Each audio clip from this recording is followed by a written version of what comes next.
Jai Janendra everyone. Myself Demenora. I'm welcoming you all on behalf of Jaina. First, I would like to welcome our past president Dilip Shah, who is current committee chair of Overseas Relation Committee. So, Dilip Uncle, welcome and please go ahead. Jai Janendra. Today, the final 10th day of the Lakshan Parv, and Manish Bhai has been presenting to us the universal law. This is the mechanism, whether you call it karma mechanism or just the housekeeping of Jain philosophy. Manish Bhai has gone in detail and on the topic of the 12 bhavanas, 12 anuprakshas, if you will. And it is, being the final lecture, he may not get to the end of all the 12 bhavanas, but let's partake. Manish Bhai, handing over to you.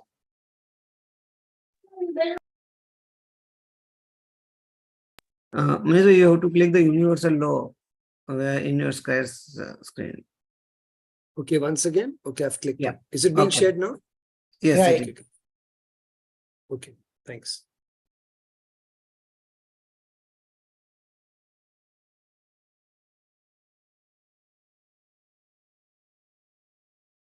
Manish Bhai, please go ahead. Thank you. Namo Arihantadam, Namo Siddhadam, Namo Airiyadam, Namo Vajjhayadam, Namo Loe Sabba Sahudam. Eso Panch Namo Yaro, Sabva Pavak Papanasano, Mangaladam Chasabbesu, Padmam Hoy. Khame mi Sabva Jive, Sabve Jiva Kamantume, Mitti me Sabva Bhuesu, Deram Majjam Nakeni. Mangalam Bhagavan Viro, Mangalam Gautamagranu, Mangalam Kundu Kundadya, Jaina Dharmostu Mangalam, Arihanta Mangalam Nityam, Siddha Jagati Mangalam, Mangalam Sadhave Sarve, Jaina Dharmostu Mangalam, Sarva Mangala Mangalyam, Sarva Kalyana Karakam, Pradhanam Sarva Dharmanam, Jainam Jaitu Shasanam, Jainam Jaitu Shasanam, Jainam Jaitu Shasanam.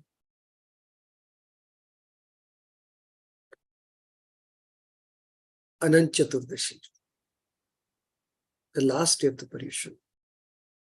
It's such a beautiful, such a special, such a profound day. It coincides with so many special days connected with Tirthankars. In India, it's also an Eid of the Prophet. It's also Ganesh Chaturdashi, the day of the Ganesh immersion in the sea. So we have festivals of three religions: Jainism, Hinduism, and Islam. A very special day indeed. And our own festival, the festival of Paryushan, is the festival of the soul, where we decide and understand for ourselves what we are and what we are not. Ekatva and Anyatva. Ekatva with the soul, with the true self. Anyatva with that which is not the soul. Because if I'm not that, how can I identify with that? That delusion, which is preventing us from experiencing the true self, oneness with the true self, can only be conquered by constantly pondering upon the Anyatva Bhavana. Other than the body, everything else that we see I'm sorry, is evidently different from us, right? I see this table, I see a computer, I see books, I see two almaris, I see television, I see two clocks. Obviously, they're not me. But when I see this body, I think of it as myself. I have a cough, and I think of it as I have a cough. I don't have a cough. The body is free from the soul. I am free from disease. It's the body which has a cough, not me. But I think of it as I have a cough. And that's where the problem lies. When we talk of mithyatva, the greatest mithyatva of all time, the agrihit mithyatva, the mithyatva I've been carrying for years, for births and births and births, is this false belief that this body is mine.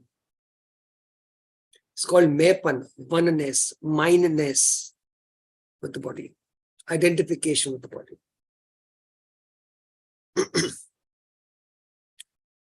We must contemplate on the fact that when the soul departs from the body remains here. We in India, we burn the body.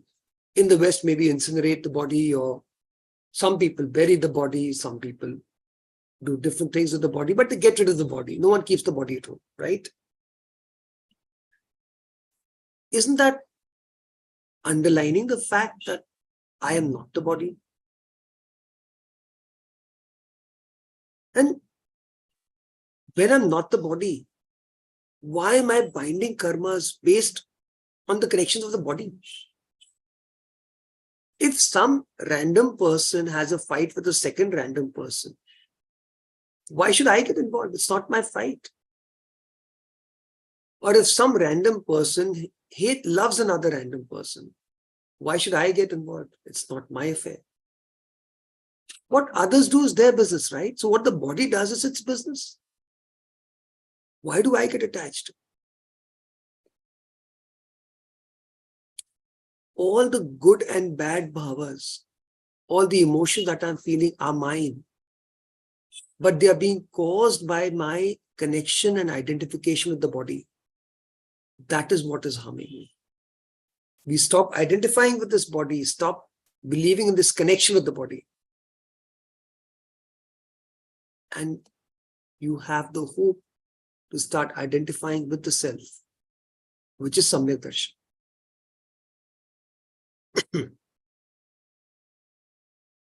Otherwise, if I believe that I exist only in the body, and when the body stops existing, I will stop existing.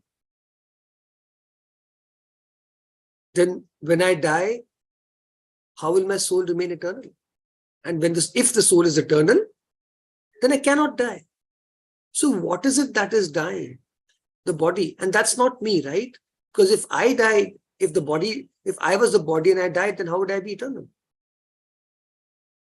But when we are clear that I am eternal, my soul is eternal, it is beyond sickness, beyond ill health, beyond death, then everything that is happening, all the emotions that I'm feeling are mine. They are within me. And those are the things, the karmas that I bind, these are the things that I will carry from birth to birth. But these emotions also change with time. Therefore, they're not mine. Only that which is eternal, which is Trikali, that is, it was there in the past, in the present, and in the future. Only that is mine. Because my soul is eternal. So only that which is eternal can be mine. Not something that comes and goes. That cannot be mine. For the emotions that I have are like the people who come and stand in front of a mirror. Today I'm standing in front of a mirror, the mirror will reflect my face. Tomorrow my wife will stand in front of the mirror will reflect her face. Third day my son will come and he'll stand in front of the mirror will reflect his face. Similarly, the soul is reflecting these emotions. They'll come and go. They are transient. So they are not eternal. Therefore, emotions are not eternal. Only my param parinamik bhav is eternal. And when I can cleanse this mirror of all these emotions, I can cleanse my soul of all these emotions of rag and dvesh, krodh, man, maya, and lobh. The true self shall shine forth. I shall experience Samyak Darshan. The next bhavna is ashuchi bhavna, the impurity of the body and the impurity of the world around us. This feeling that we have that I must make my body beautiful, I must make my body attractive, I must look attractive to people, and the attraction that we have for members of the opposite gender is all based on the skin. It's only skin deep. As they say, beauty is skin deep. Sorry. Once you get rid of the skin, and then you see what lies beneath, it's blood, it's vessels, it's all these organs. It is excreta, it is urine. It's filthy. You remove the skin and this body is one of the most ugliest things in the universe. When you think of all the impurities that we carry, you will stop being attracted to the body. Think about it. It's carrying filth. Today, we talk of purity. You bathe and wear fresh clothes when you go to a temple. When you're doing samayik, you wear clean white clothes. You take care of bodily purity. But what about the purity that the body itself has, that it carries within itself? What about that impurity? How are you going to cleanse that? The body is fundamentally impure, filthy, and dirty. Whenever we feel attraction towards the body, ours or someone else's, think about what it carries. It's one of the ugliest things in the universe.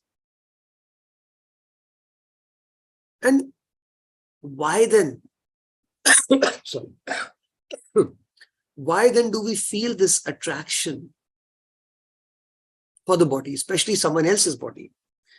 Because we are bound by four driving forces. We call them Sangya in Jainism. The four Sangyas are Ahar Sangya, Maithun Sangya, Bhay Sangya, and Parikrah Sangya. The first Sangya, or the driving force that pushes you, drives you into worldly existence. The first basic instinct or driving force is Ahar Sangya. Ahar Sangya means the desire to eat. It's a constant desire that we have. We constantly want to eat. You finish one meal, you think, okay, what am I going to have for breakfast, for lunch? You finish lunch, you're thinking, what am I going to have for dinner? Okay, what will I have? I'll have an afternoon snack. We don't eat after sunset, but people who eat after sunset, chalo, midnight snack lenge. Let's raid the fridge and see what I can eat. You're constantly thinking of food. You're either eating or obsessing about food. I eat only twice a day normally. It's called Bayasana. It's the practice that I do for a few years.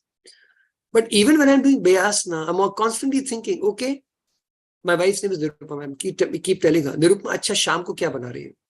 Sham ko ye banana. Acha sham ko soup pina hai. Sham ko ye karna. Sham ko ye khayenge. She said, nahi Manish, I've made dinner for us. We do 24 hours. I've made dinner. I said, chalo theek hai. Kal bana dena. Acha kal mujhe dosa khana hai. Kal mujhe idli khani hai. So even when you practice Bayasana, where are you? That desire to eat and desire to eat tasty food is constant. It's a constant source of friction, in fact. Because I keep telling my wife, acha kuch naya banao, kuch naya banao. She's like, tumko kya naya roz chahiye? So this desire to eat a great quantity, to eat tasty food, to eat frequently. Every time I see a movie and I see people eating, I feel like eating. I remember a few years ago, I used to see The Big Bang Theory. We loved it. My son, my wife, and I, all three of us must have seen Big Bang Theory at least twice. And we continue to see young Sheldon, all the seasons of young Sheldon, at least twice. And, invariably, they're sitting in the sofa in the main room, and Sheldon and his friends, they're all eating. And every time they're eating, I feel like eating myself. कि यार ये लोग तो खा रहे हैं. Even when you practice Bayasana and you do Swadhyaya and all these things, these desires, they keep getting in the way. So, number one, Ahar Sangya, desire to eat. Number two, Methun Sangya, the desire to have physical relations. That's even more problematic. I think all of us have experienced these desires, and our parents were smart enough to get us married off. But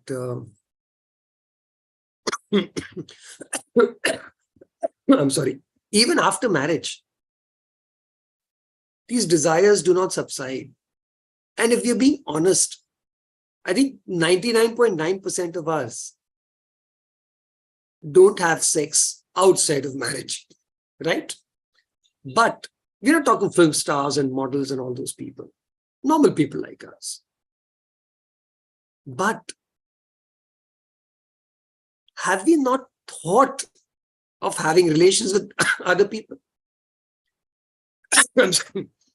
One might not do it manifested physically, but at the thought level, at the desire level, have we not felt this? Have we not experienced this? All of this goes against the teachings of the Tirthankars. Actions of mind, speech, and body. Krit, Karit, Anumodit. All of these are explained by the Tirthankars, and this desire for sex is harming the body, is harming the soul. I'm sorry, not harming the body. It's harming the soul. It's harming the self, because it is driving you deeper and deeper into samsara. You're never satisfied. You never have enough. You'll never be satisfied. There is no end to it. It's endless. And the more we indulge in it, the more we want. Why? Because this is the nature of the Sangya.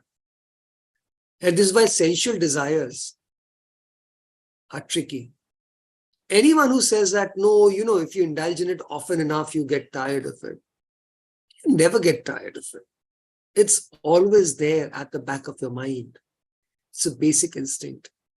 You have to conquer it by contemplating upon the Ashuchi Bhavna. There is no other way. You will constantly be driven mad by that desire. We have life after life after life. Endlessly we have run after sensual desires and destroyed our lives. We have perpetuated our wandering and destroyed our lives. And yet we do not resist.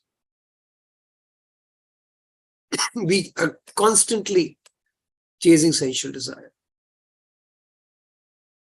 And thus, whereby binding more and more karmas, manifesting more and more births. It's not, if you look at the cost-benefit analysis, it's not a favorable analysis. And yet, despite having to undergo so much suffering, we cannot get enough of it. So if you want to transcend this desire for the body, keep contemplating on the Ashuchi Bhavana.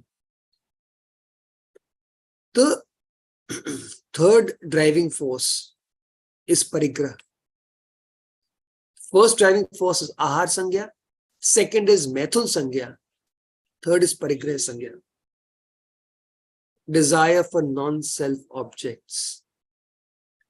My desire for that which is not me. The only thing me is the soul, right?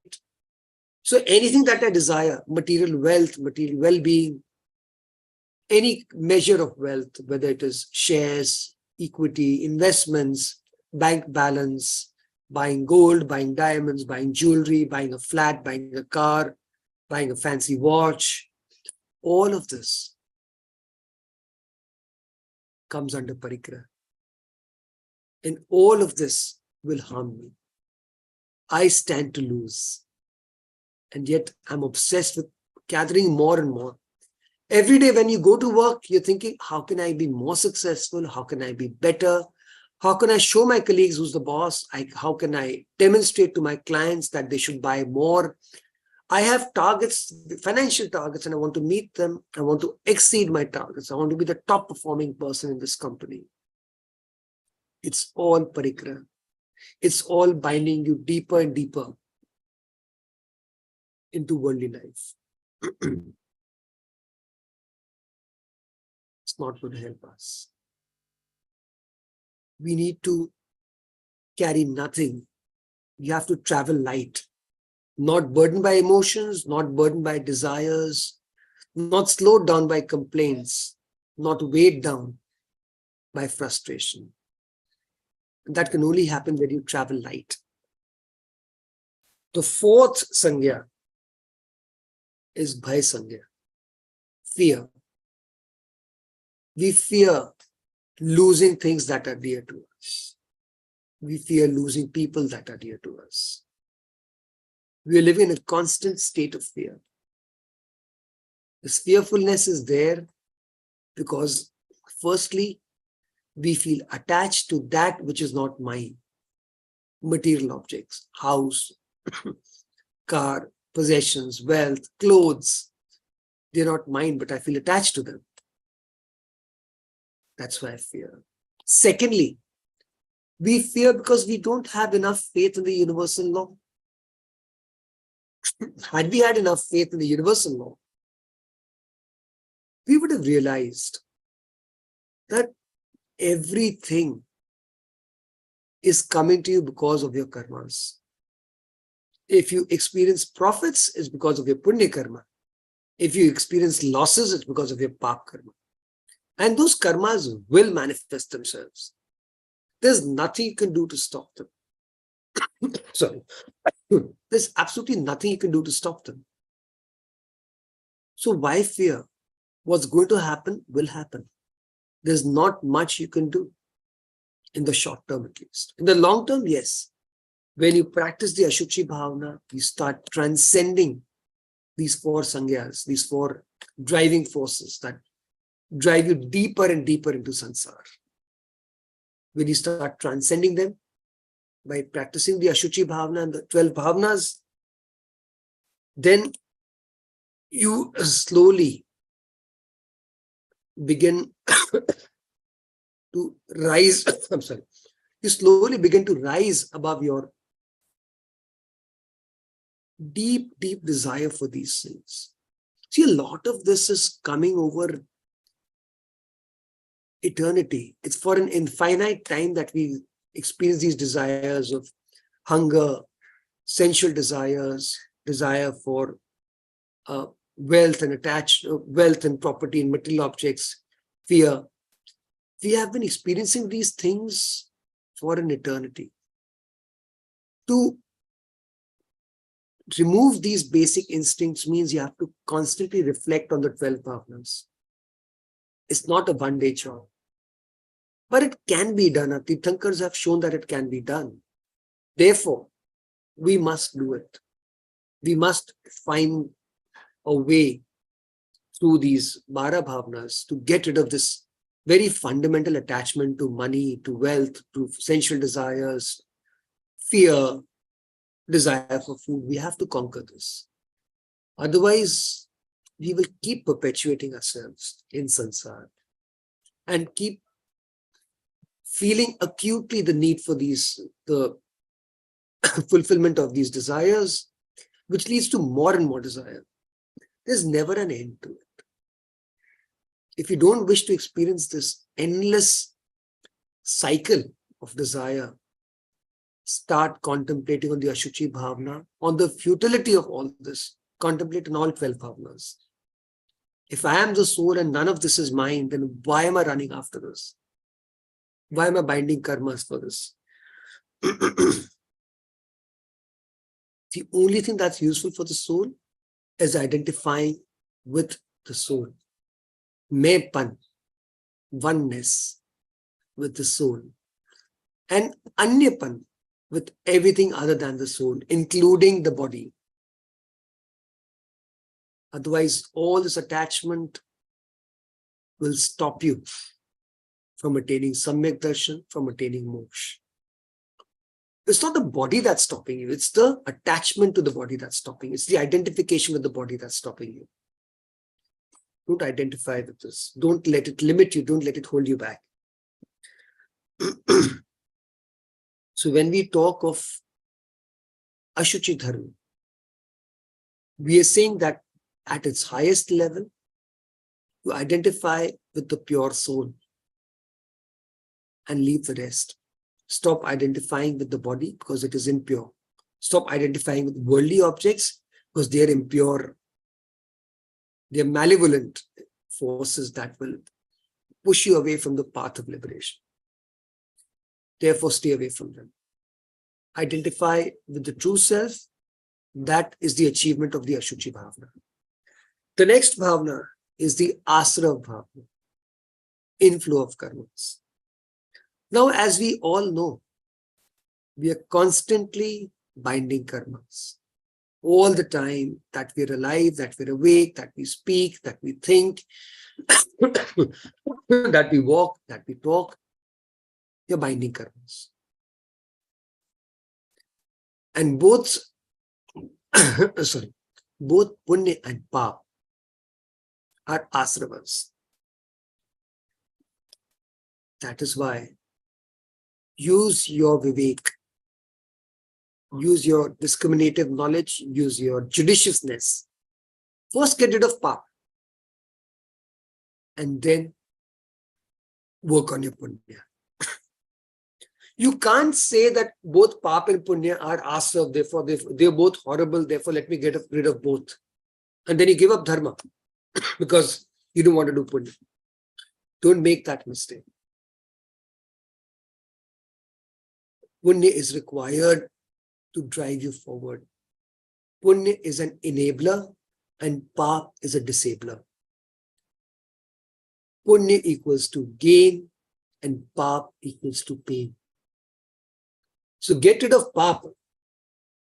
Don't, as of now, get rid of punya.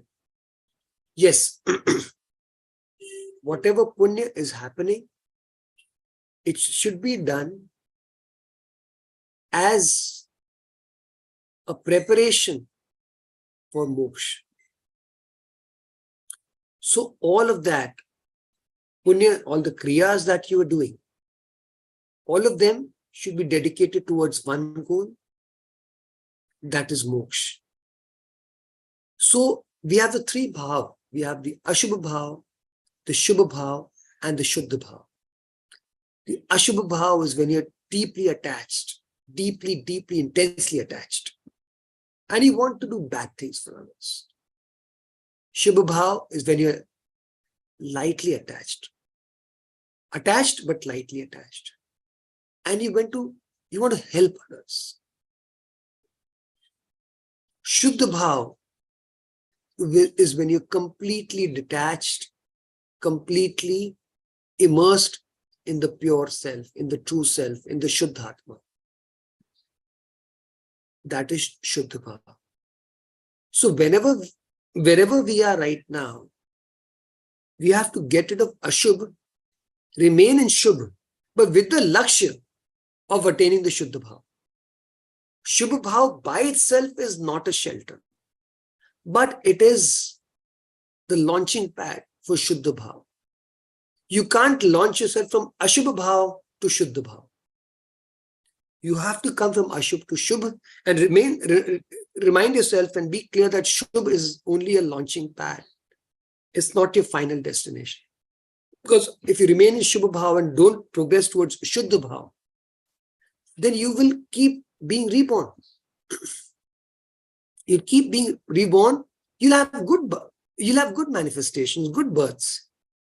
But eventually, that punya will die down, it will wear out, and then you're back to the goal. Because there are only two permanent abodes. Either moksha or nigodha. There's no third permanent abode. So if you remain in Shubha Bhav constantly and don't work towards Shuddha Bhav, you will keep manifesting yourselves. And one day when the Shubha Bhav runs out, as it is bound to, you go back to Ashubha Bhav and then you go back to Nigodha. So remember, time is running out. We move from Ashubha into Shubha, but from Shubha, our goal should be Shuddha Bhav. Remain in Shubha with the objective of attaining the Shuddha Bhav. Every day that you're sitting, that you're living, that you spend, your goal should be moving up from Ashubh to Shubh, and from Shubh, transcending Shubh, reaching the heights of the Shuddha Bhav. That should be a goal. That should be a focus. Otherwise, from endless time, we are binding karmas through rag and dvesh, through krodh, man, maya, lobh. We're constantly binding karmas. And there will never be an end to it.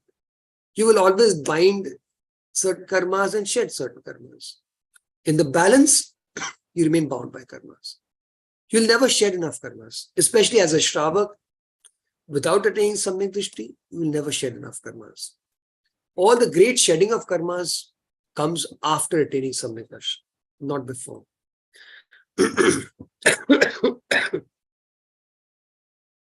So when you're binding karmas, you're constantly reborn, you live in sorrow, in agony, you suffer all the pangs of rebirth.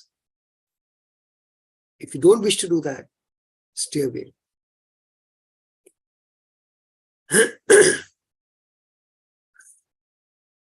And all the passions that we experience, all the desires that we experience are going to harm the soul. They're all going to push you back from Shubh into Ashubh and drag you into the quagmire of Ashubha Bhav. So all the sensual indulgence that we're doing is harming us spiritually. And they are causing immense inflow of karmas, very intense inflow of karmas. So, for the seeker, for the mukshu, for the sadhak, he has to stay away as far as possible from sensual desires, sensual delectations, sensual gratification. The more you gratify these desires, the worse it gets for you. Because the desires keep recurring more and more strongly, more and more intensely, and you'll never be free from them. There are 5 senses. Each of those is so powerful. Each of those are capable of dragging you into sansar and not letting you go.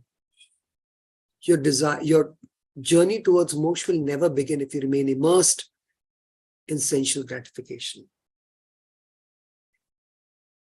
So be careful. Asrav, inflow of karmas, is constant. If you remain in Ashubha Bhav, you're binding Pap karmas. You remain in Shubha Bhav, you're taking Shubha Bhav, you will bind Punya karmas. And when you attain Shuddha Bhav, you will attain moksha. That's the journey that's the pathway of moksha. We talk of Bharat Chakravarti. He attained Shuddha Bhav for less than 48 minutes. Antar Muhurt. A Muhurt is a span of time which is 48 minutes long. So for less than 48 minutes, he attained Shuddha Bhav, and Bharat Chakravarti attained liberation. He attained moksha. Keval Gyan, moksha. Everything. Keval Gyan is your guarantee that firstly you are attained eternal bliss, and when you die, you will go to moksha. He attained Keval Gyan within 48 minutes because of his Shuddha. The purity and the perfection and the duration of his Shuddha Bhav. That's what we need to attain. For that, we have to get rid of the clutches of the indriyas, of sensual desires. That's the crux of the asra bhavana. So how does one counter asra? Asra leads to bandh. Bandh is bondage. I learned this very, very early in my life through the example of a boat. Asra bandh sambar nijra. Picture this. You're traveling over a body of water on a boat, and suddenly a boat develops a hole. This causes water to come inside the boat. That's inflow of karmas, asra. Now this water starts weighing the boat down. That's bondage of karmas, bandha. Sambar is when you block the inflow. You somehow create a plug and the water stops coming inside. You've not been able to remove the water that's already come in, but you've stopped. You have stopped fresh inflow of water. That is sambar. And nirjara is when you get rid of the water. When you remain in sambar, mind you, there is no more new karma coming. But you have managed to get rid of the water that your boat had picked up already. You get rid of that water, the boat stops sinking. And that boat will then move on and attain liberation. Asra bandh sambar nirjara. That getting rid of water is called nirjara. Asra is the inflow, bandh is the bonding, sambar is the blockage of fresh inflow, and nirjara is the getting rid of all the water that has come inside the boat. Nirjara is getting rid of all the karmas that you have bound.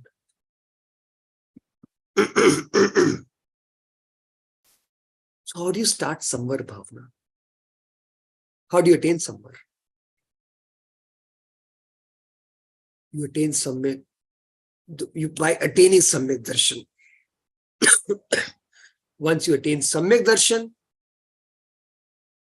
you are in the state of sambar. You are blocking the inflow of karmas to a significant extent. We have been binding karmas since an eternity, since an infinite time.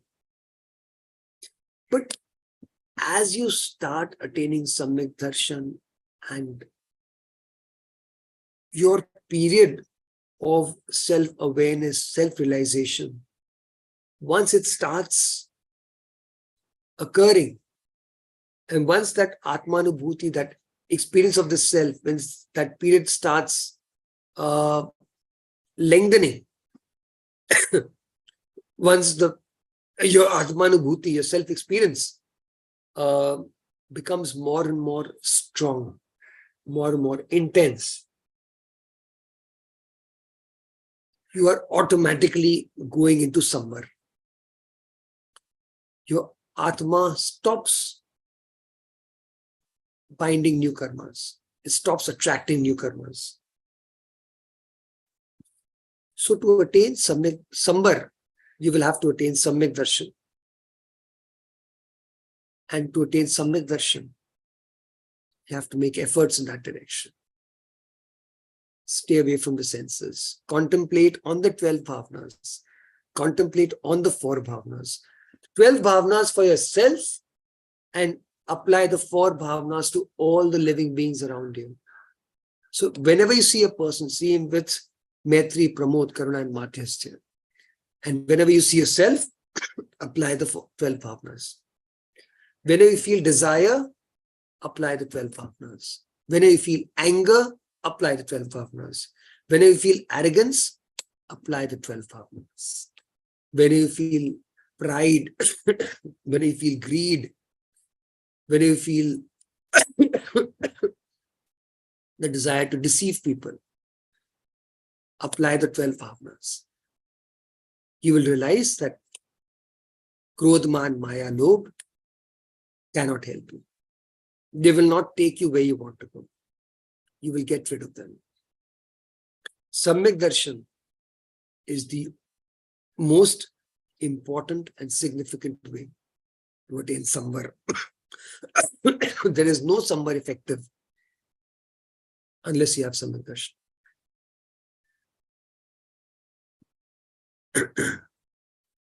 When we practice forgiveness, we are attaining the Samvar of anger. When we practice Uttam Mardha, we are attaining the Samvar of arrogance. When we practice Uttam Arja, Rijuta, we will attain the Samvar of deceit, of artifice. When we practice contentment, Uttam Akinchan Dharma, Santosh Dharma, we will achieve. We will achieve. I'm sorry. We will achieve Samvar of greed. When we practice Uttam Shauch, Satya, Sanyam, Tap, Tyag, Brahmacharya, we are attaining Samvar of Hinsa, of violence, Samvar of lies, Samvar of Avirati, which is unrestrained desire, Samvar of passions, Samvar of all kashayas, Samvar of all sensual desires. For every asra, we will have to apply the 12 bhavnas, the 12 bhavnas. That is the most effective deterrent, the most effective way of attaining Samvar. If you want cessation of inflow of karmas, please practice the 12 bhavnas. That is the only way you will attain it. I'm sorry, I forgot to plug in my laptop. Just 1 second. Yep.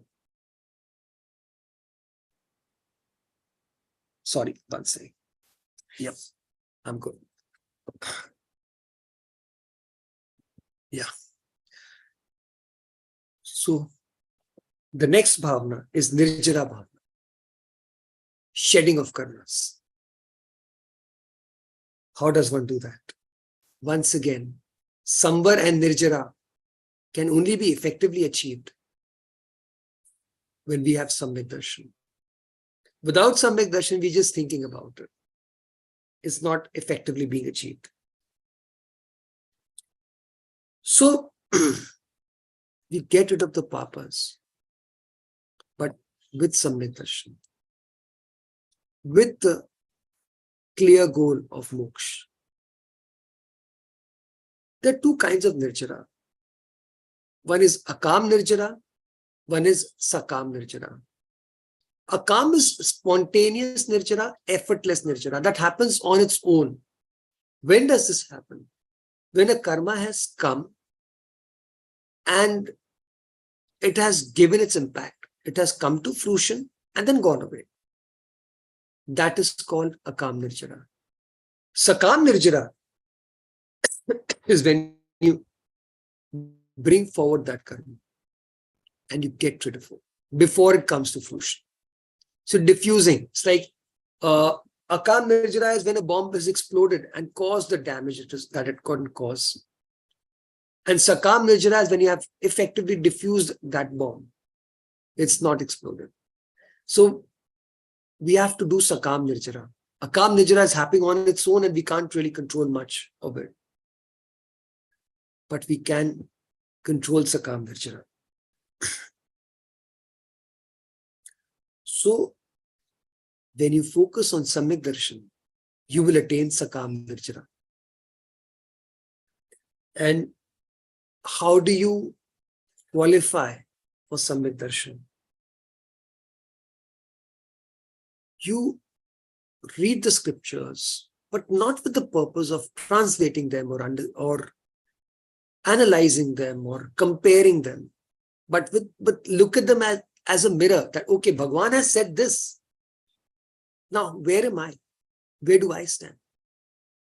Bhagwan has given this teaching. Now, am I doing this or not? To read the Shastra like a mirror. You know, when you look at the mirror and you're combing your hair and you're shaving and, you know, you make sure you're doing it right. You look in the mirror to see that, right? As an additional insight. So read the Shastras as an additional insight. You have to be able to read a Shastra and understand where you are going wrong. Because that's the purpose of reading a Shastra. Very often we read Shastras and do Swadhyay for the purpose of, hey, look, I had to do Swadhyay for 10 minutes or 15 minutes or 1 hour. I did it now, I don't know anymore. That's not the reason. No one is compelling you and saying that you must do it for so many hours. It's not a punishment. It's there to show you where you stand. So read a Shastra, using it like a mirror to understand where you are, to understand what you need to do. And when you find that there's a shortcoming in your own understanding, in your own consciousness, in your own desires, in your own thought process, you fix it with the help of Shastras. Otherwise, if your intentions and desires are not in the right place, you cannot attain dharma. That is why for Samyak Darshan, you have to attain a place of no complaint and no desire. If you don't attain this equilibrium of no complaint and no desire, it's difficult to attain Samyak Darshan. Samyak Darshan is not some ice cream or lollipop that you can buy from a market. It's not something that will arise when you practice external tapas. It's about your inner abhiprayas. It's about the quieting of your inner desires. It's about transcending those desires. It's about realizing who you are, and it's about not identifying any longer with what you're not. This identification of the self and remaining in the self, that is Samyak Darshan. This is why all your Purusharth should be focused on attaining Samyak Darshan,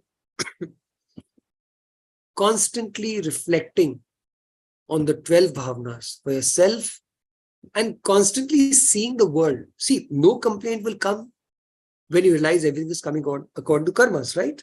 I receive what I give. What I wish for others comes back to me. The first universal law.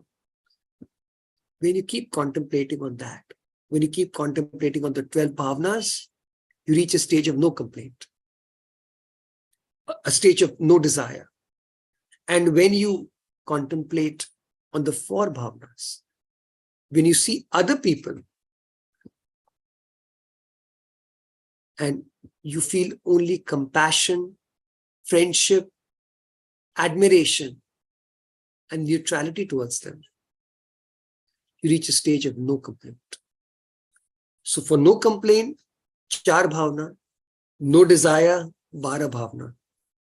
And when you attain this, you are qualified. Your field is prepared for growing Samyak Darshan. So focus on that. Swadhyaya should be for the purpose, not for showing off, not for counting the number of scriptures I have read. You know, I've read so many. I've memorized so many. I've memorized the 32 Agamas. I've memorized the Tvar Sutra, Kalyan Mandir Stotra, Bhaktama Sutra. Great. Terrific. Now understand it. Read it, understand it, apply it. Use it like a mirror to see where you stand. That's the way. The next bhavna is the Lok bhavna. The nature of the universe. Contemplate upon the nature of the universe. Understand the universe, understand what it looks like, understand where you are. And then think, I've been here eternally, for an eternity. Do I want to go back? I mean, We talk of nostalgia. As friends, sometimes we go back and visit our school, visit our junior school, visit our senior school. Sometimes, not very often, but you go back and visit your college, your alma mater. But it's nostalgia. Do you really want to go back in the 2nd grade and study there once again? Or the 3rd grade? No. Do you want to go back to the 10th grade? No. It's nostalgia. It's okay for a few fleeting moments, but not beyond that. Similarly, we've come to this world and enjoyed all the gratifications there are. Again and again, constantly. How much more? And how much longer? There's got to be a limit. Otherwise, you remain stuck in this. When you have punya, you will enjoy that gratification. When you have pap, you will lose it. And even while you're enjoying, you'll bind more karmas that will cause more pap. So you're constantly going downstream. You're drowning. Instead of going upstream, you're drowning. You're going downstream and drowning. You've taken so many births and rebirths and suffered through infinite misery and pain and sorrow and grief and anguish, and suffered through disharmony and discontent and being targeted by so many people. Do you yet want to perpetuate your lives? Do you yet want to come back and manifest yourself? Or do you want to stop this vicious circle? For that, Samyak Darshan is the most essential. Therefore, work on attaining Samyak Darshan. While we are in this world, while we are in this universe, we have to worship and admire and pay obeisance to the Aryantas and the Siddhas, the Panch Parameshti, the monks, and all of those Samyak Drishti Shravakas and Shravikas. You do Vandan to them and you resolve to become like them. Otherwise, endlessly, I have been taking birth in this sansar. I have been born as a celestial being in the heavens, as a worldly being in this world, and as a hellish being, as a denizen of hell, and suffered everywhere. Suffered because of arrogance, suffered because of my anger, suffered because of my greed, suffered because I indulged in deceit. So wherever I've gone, I've suffered. If I don't want to suffer anymore, I have to resolve to get rid of this manifesting again and again. And this has all happened because of mithyat, because of identification with the self. I have to stop identifying with, because of identification with the body, mithyatva. Because I've been identifying with this body, I've been manifesting myself. I have to stop identifying with the body, identify with the self.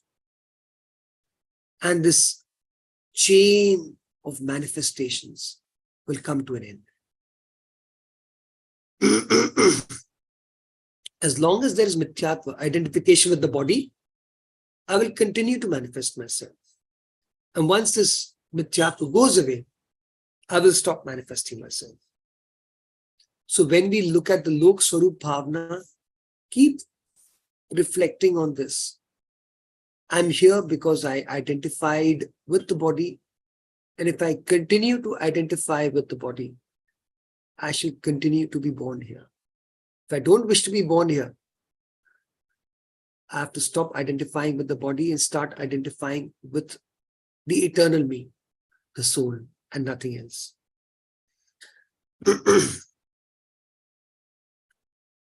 When we are identifying with the self, we are contemplating on all the things that we are and realizing all the things that we are not.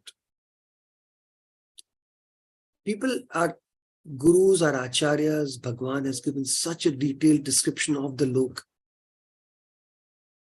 to help us understand where we are and where we will remain stuck if we don't transcend it. There's a lot of detail I would like to cover, but we don't have enough time. So the crux of the Lok Bhavana is understand where you are, understand that you remain stuck there forever and ever if you don't attain Samyak Darshan. The next bhavana is Bodhi Durlabh Bhavana, the rarity of true teaching. Bodhi means Samyak Darshan. It's the rarest of the rare. We've been wandering in sansar eternally. Why? Because we didn't have Samyak Darshan. Because we had Mithyatva. We identified with the body.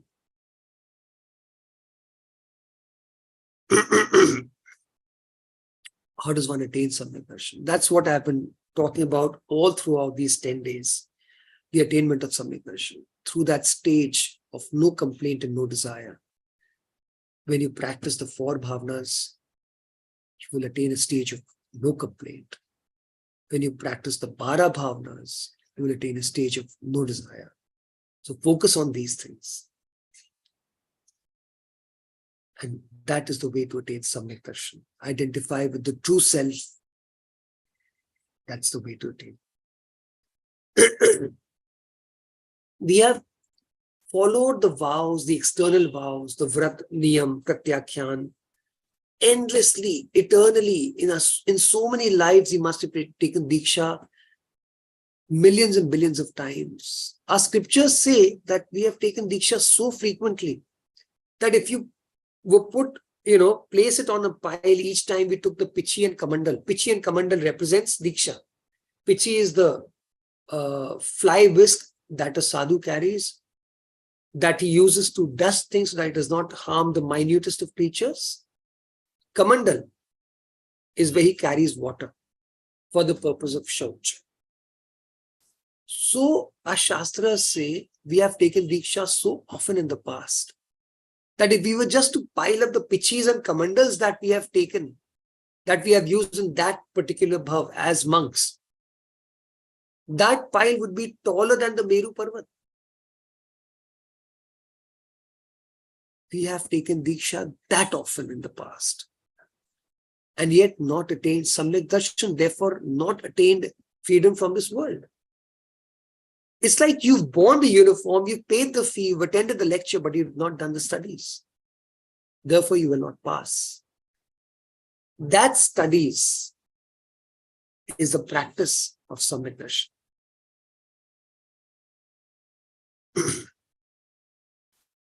Without Samyak Darshan, you will constantly desire worldly manifestations.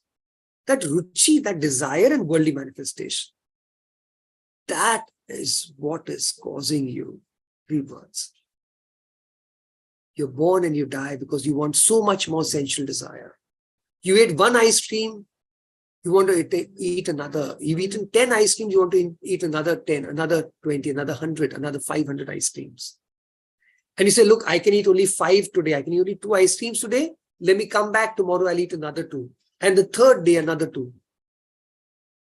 So there's this endless sequence of wanting to come back because you want to eat that ice cream.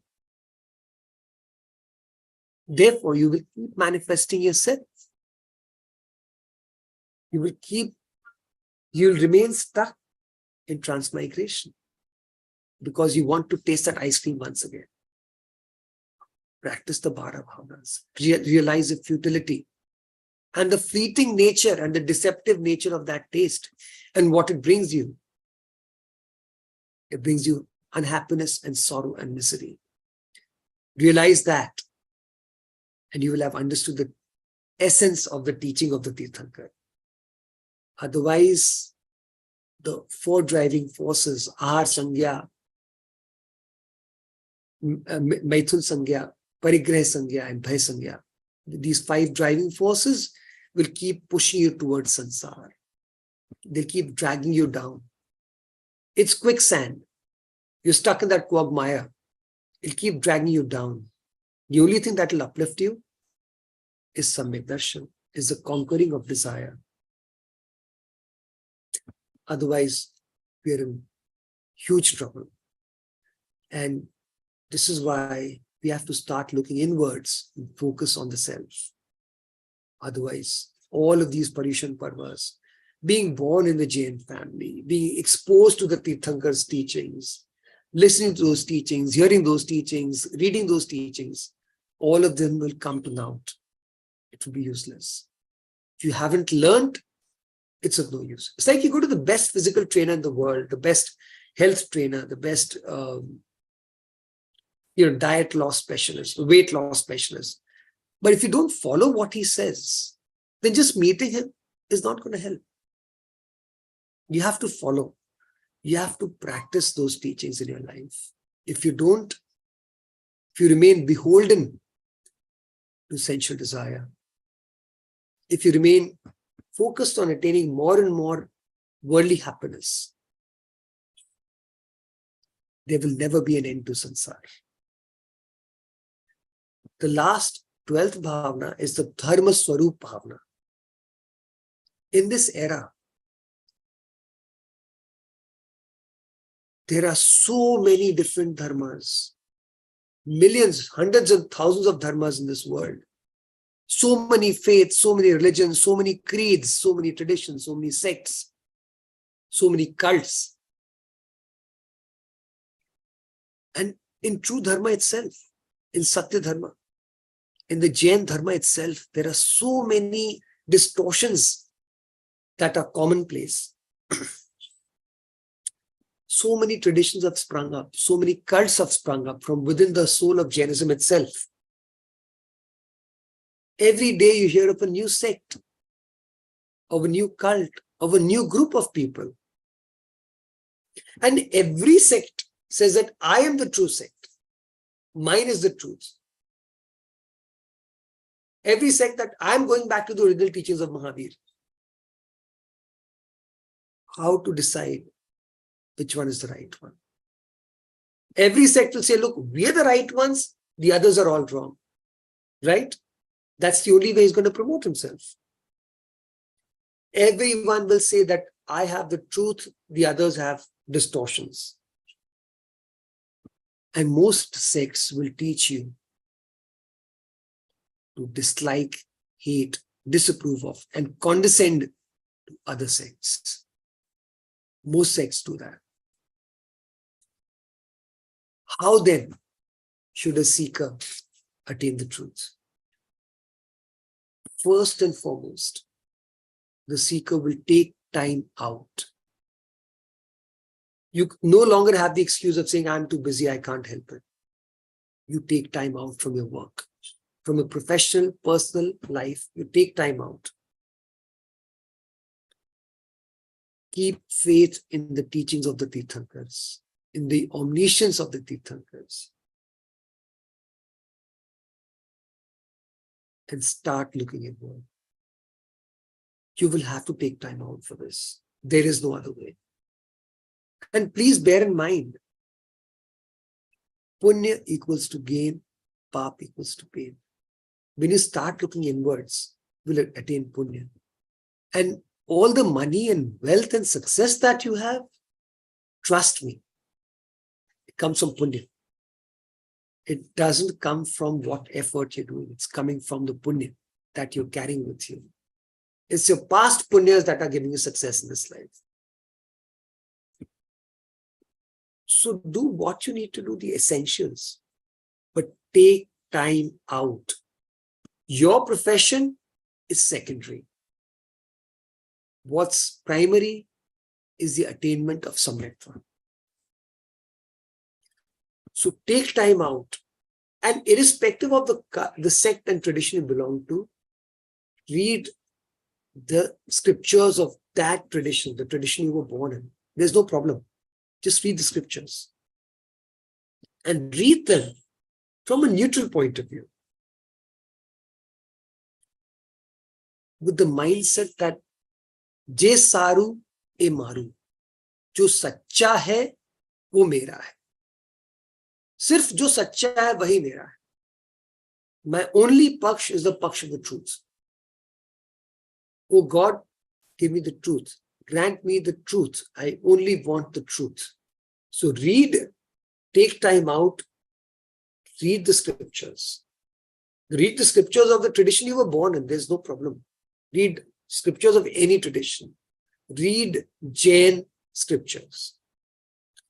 Read them from a neutral perspective. Read them from the understanding that I am here to glean the truth, to find out the truth, to discover the truth. Only the truth is mine. No sect, no affiliation, no label is mine. Only the truth is mine. Because the truth is beyond labels. How do you read the scriptures? You read the scripture to decide and understand what the soul is, who you are, and what you're not. And to absorb and understand these things from the scriptures, and don't bother too much about the sectarian differences. It doesn't affect you. It's not your fight. All these fights within sects are not going to help you attain Samyak Darshan. And once you attain Samyak Darshan, you realize that all this fighting is futile. Even when the Tirthankars were there in this world, there were so many quarrels, so many fights, so many wars. Tirthankars didn't get into that. They remained focused on the self because they know that all of this is a manifestation of what we have done anumodana for, or what we were in the past. It's a reflection of our past deeds. So you do sorry, never again, thank you, welcome. And you remain focused steadfastly on the self. That is the only way to overcome this. Otherwise, you get into fights and quarrels. You're going to Anyatva. It's not your soul. Remain in Ekatva. Remain focused on the soul, on the self. So, when you read a scripture and it says things that these are certain qualities that you must have, ask yourself, do I have these qualities? If not, inculcate those qualities within yourself. When you read the scripture and says, look, these are bad things, you must not have these things. You must not have these qualities. Once again, stop reading. Ask yourself, do I have these bad qualities? Yes, I have to get rid of them. If I don't have them, no problem. Read further. So read the scripture like a ready reckoner. Keep asking yourself whether you have this or not. If it's a good thing and you don't have it, inculcate it. If it's a bad thing and you have it, get rid of it. And keep practicing what the Shastra teaches you. Keep practicing it. And as you go further on this path, you will find that your soul is developing its own sense of discretion, its own sense of nuance. You will be able to read the contours of something and realize that this is right for you or not. And you will keep reading with an open mind. For you, no Shastra is untouchable. Start reading the Shastras of your tradition. Read the Shastras of other traditions. No Shastra is untouchable. Read everything. You are here on a spiritual journey to read, to understand, to learn, and to benefit. If it's for your benefit and for your profit, why will you not do it? It's like I sell Jain books and I sell Sanskrit books and I sell Prakrit books and I sell English books. But if you come to me, to my bookstore and say, Manish bhai, I want 1,000 copies of a Kannada book or a Tamil book, will I say no? I'll say, no, wait a minute. Let me find out where this is available. They'll tell you, yes, you want 1,000 copies of this Tamil book? I'll get it for you. This is my cost. Give me advance payment. I will procure the book for you. You won't say no, right? So read all the scriptures with the same sense of profit making. Read the scripture because you know you're going to make eternal profits when you read that scripture. Read it. Read the scriptures first and foremost of your own tradition, then from other traditions. And keep looking for things that will help you improve your soul. Looking for things that will help you get rid of your flaws without any bias, because you are here to improve yourself. Keep examining yourself. We are not here to pass judgment on other traditions and sects and paramparas and cults and gurus. We are here to judge ourselves. Ask yourselves, how much of krodha I have, how much of man I have, how much of maya I have, how much of lobh I have. Assess yourself. Get rid of your own bad karmas. Get rid of your own passions and kashayas. Attain liberation. It's a solitary path. You can't collectively do it for a million people. Tirthankars are capable of giving the truth to everyone in the Samosharan. We are not Tirthankars.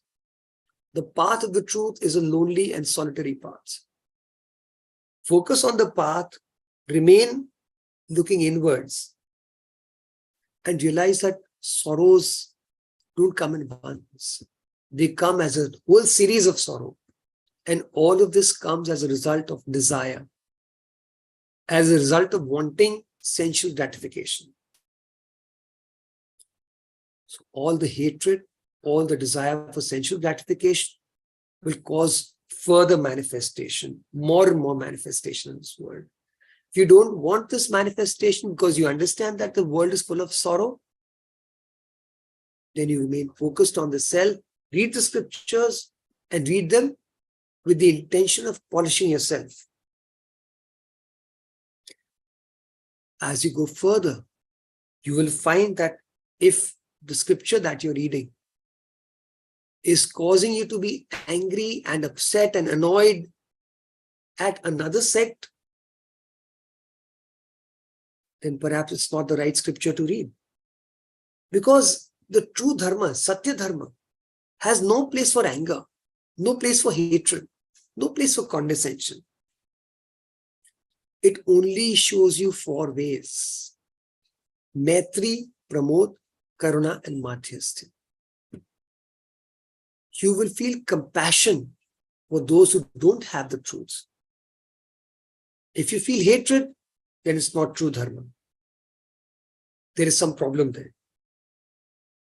So the seeker focuses only on the Atma Kalyan, on welfare of the soul. He does not get caught up in the sectarian quarrels. He remains far away from sectarian mischief. He remains far away from all this fight of sectarian warfare. Because he knows the soul has no sect. The soul is beyond all this. And if I have to focus on myself and work on the self, I will not get distracted by other things. He will focus on the self, read the scriptures as a mirror, use them as a way to get rid of his blemishes and work on developing the qualities that the scriptures say we should have.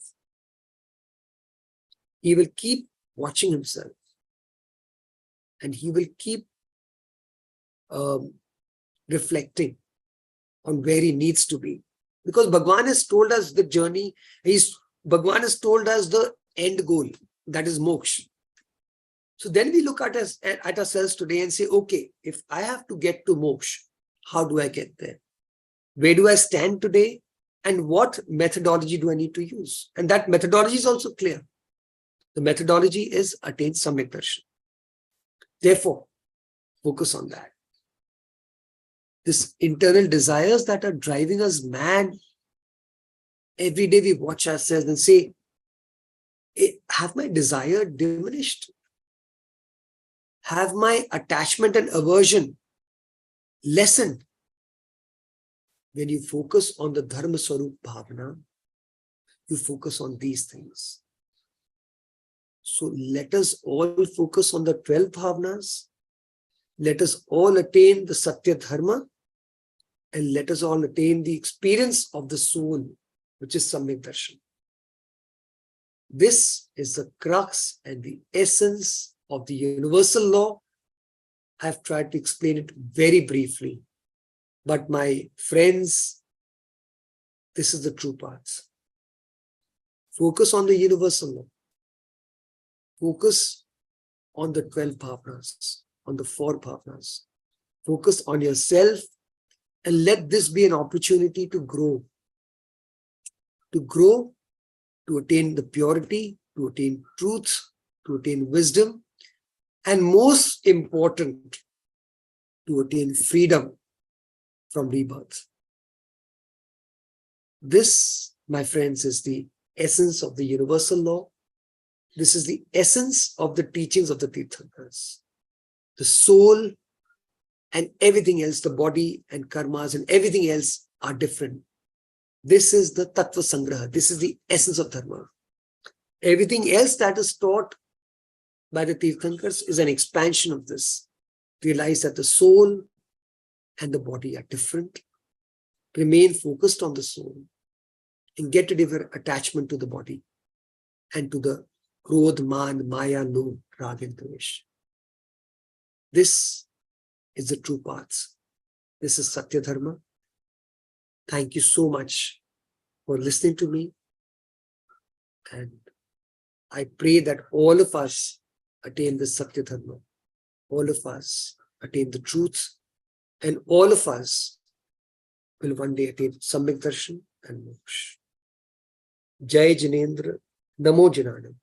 In case I have offended you or said something against the teachings of the Tirthankars, I apologize to you. I apologize for any flaw or any wrong information that I may have given to you because of my own ignorance or indolence or negligence. I apologize for that. Khame mi sabba jive, sabve jiva khamantume, mitti me sabba bhuvesu, veram macham nakine. I will end with a beautiful poem that I wrote yesterday. This is my poem for forgiveness. One moment. I am asking for your forgiveness, and I hope you will be kind enough to give it to me. Because we have all, in so many ways, we have hurt and harmed and offended each other. So I seek your forgiveness for that. Uttam Kshama. Jal sam sheetalta nahi, nahi agni samta. Anubhav mein ye aata hai, क्रोध से नित होता संताप. मैंने खूब किया है मान, किया बहुतों का अपमान. उसका इतना खेद है, नहीं वर्णन आसान. जब से जग में हूं आया, छूटी नहीं मुझसे माया. इसी वजह से मैं अपना शीश कभी न उठा पाया. यदि मेरे कुछ लोभ से दुखी हुए हो आप, तो मैं अपने हृदय से करता पश्चाताप. इन 4 कषायों ने मुझको जकड़ रखा है जन्मों से. मुझे इन्होंने आज तक मिलने न दिया कभी अपनों से. इसीलिए ओ प्रियवर मेरे करता रहा भूल पर भूल. तथापि मुझे क्षमा कर देना, कदापि न रखना मन में शूल. With these words, I beg your forgiveness. Michhamidu. In forgiveness, I say Namaskar to you. I say Jai Jinendra to you. I thank Jena and Dilip Bhai, Kanti Bhai, Dhimen Bhai, Jagdish Bhai, all of you who are here, who've been with me on this journey. I thank all of you, and I pray that all of us may one day attain the light of Samyak Darshan and attain moksha. Jai Jinendra. Jai Jinendra. Thank you, Manish bhai. Thank you. It was a great journey since last 10 days. We have enjoyed a lot for all the universal law you have taught us, all 12 bhavanas and all how we can implement in our daily life. So thank you very much. On behalf of Jaina, I would like to say Michhami Dukram on this 10th day of Digambar pollution. Yeah, thank you everyone for the joining. Jai Jinendra. Jai Jinendra.